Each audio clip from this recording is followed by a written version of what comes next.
Good morning student, this is me Virendra Singh. और आज हम इकोनॉमिक्स का first chapter the story of village Palampur इसी को हम डिस्कस कर रहे थे पहले भी बेटा। और इसमें हमने बात की थी द लास्ट टॉपिक के अंदर factor of the production. Factor of the production में हमने डिस्कस किया था लैंड के बारे में, लेबर के बारे में, फिजिकल कैपिटल और फिक्स्ड कैपिटल के बारे में, इनफैक्ट ह्यूमन कैपिटल के बारे में भी हमने डिस्कस किया था। और आज हम फिर पहुंच जाते हैं अपने विलेज पालमपुर में और उसके बारे में और कुछ एक्स्ट्रा जानते हैं। विलेज पालमपुर की जो पॉपुलेशन है वो किस तरह से, उनका मेन व्यवसाय क्या है, कौन सा वो धंधा करते हैं, और वहाँ की जो लैंड है क्या उसका कोई एक्सपेंशन का कोई तरीका है। जैसे कि पॉपुलेशन तो बढ़ती जाती है किसी भी जगह पे, चाहे विलेज हो या स्टेट हो या फिर कंट्री की बात करें या वर्ल्ड की, लेकिन पॉपुलेशन के बढ़ने के साथ में बेटा कभी लैंड का एक्सपेंशन तो नहीं होता। पॉसिबिलिटी है कि थोड़ी बहुत लैंड को आप क्या कर सकते हो, जो वेस्ट लैंड है उसको आप यूटिलाइज कर सकते हो एग्रीकल्चर पर्पज के लिए। बट पॉपुलेशन जिस तरह से बढ़ती जा रही है तो उसके कंपैरिजन में कहीं भी लैंड का एक्सपेंशन की पॉसिबिलिटी नहीं है। इसी बारे में हम आज डिस्कस करने वाले हैं। चलो स्टार्ट करते हैं। Farming in Palampur, first heading है लैंड इज फिक्स्ड, कि जो लैंड है वो निश्चित है, उसका कोई विस्तार नहीं हो सकता। Farming is the main production activity in Palampur. Palampur जो गांव है, इमेजिनेटरी जो गांव है आपका, इमेजिन जो किया है, उसकी 75% of the people who are working are dependent on the farming for their livelihood. Village Palampur के 75% जो पीपल है वो डायरेक्टली डिपेंड हैं फार्मिंग के ऊपर, खेती के ऊपर अपनी जीविका के लिए। दे कुड बी फार्मर्स और फार्म लेबरर्स। अब इसमें फार्मर्स भी हो सकते हैं और फार्म में जो किसान की मदद करने वाले जो लेबर्स होते हैं वो भी इसमें इन्वॉल्व हैं। The well being of this people is closely related to the production on the farms. अब इनका वेल बीइंग होना, इनका अच्छे से रहना, इकोनॉमिकली बात करें, इनकी जो फाइनेंशियल पोजीशन है वो टोटली डिपेंड करती है कि प्रोडक्शन खेती में किस तरह का होने वाला है। But remember that there is a basic constraint in raising farm production.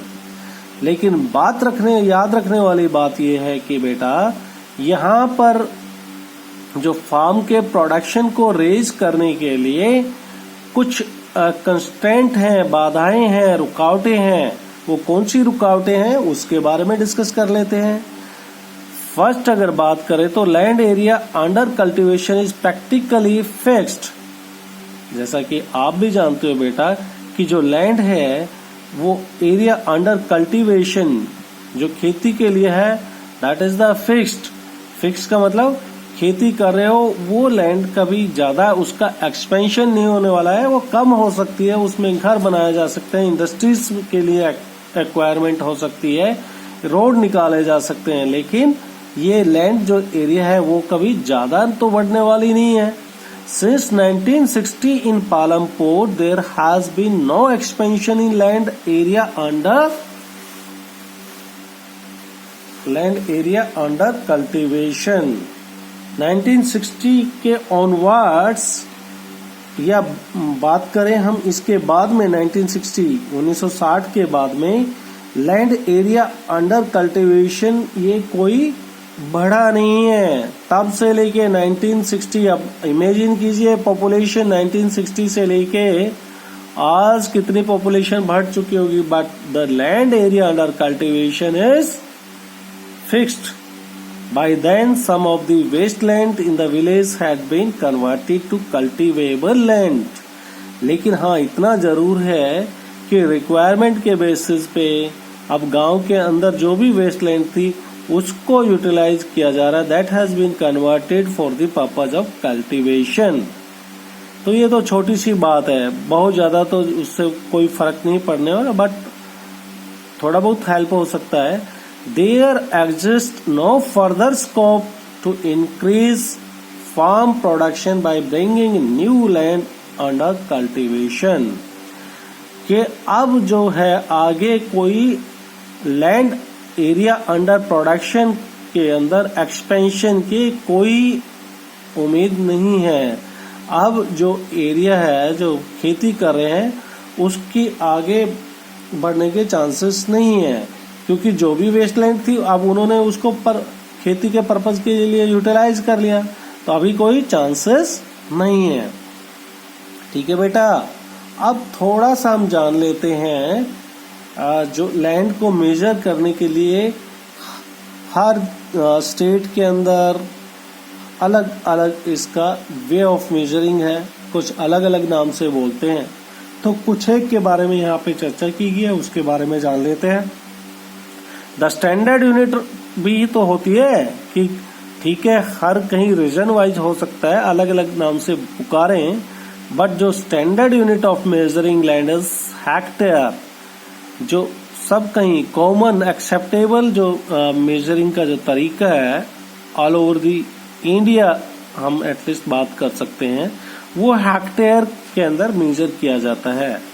लेकिन आप विलेजेस में आप पाओगे कि land area being discussed in local unit such as bigha के अंदर आप सुनोगे, शायद आपने भी सुना होगा।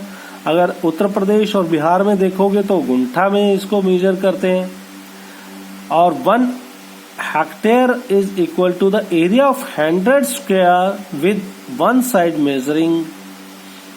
अगर आप 1 हेक्टेयर की बात करो, 1 हेक्टेयर किसके बराबर होगी? Area of square with 1 side measuring 100 metres. 1 hectare बराबर होगी एरिया ऑफ स्क्वायर जिसका 1 साइड का मेजरिंग 100 मीटर्स के लगभग हो या फाइनली 100 मीटर्स हो। तो ठीक है, अब आप समझ गए हैं, और अपने स्कूल का कितना जो ग्राउंड है आप उसको जरा मेजर करके हमको बताएंगे कि लगभग वो कितने हेक्टेयर्स में होगा। ठीक है बेटा, तो आज का ये टॉपिक इसी प्रश्न के साथ, इसी क्वेश्चन के साथ में मैं आपके लिए छोड़ देता हूं।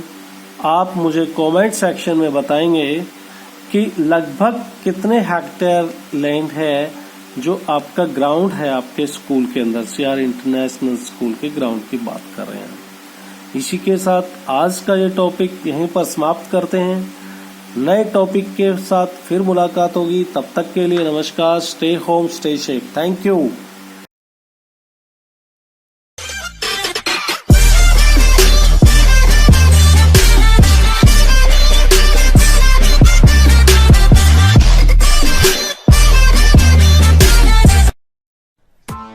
Press the bell icon on the YouTube app and never miss another update.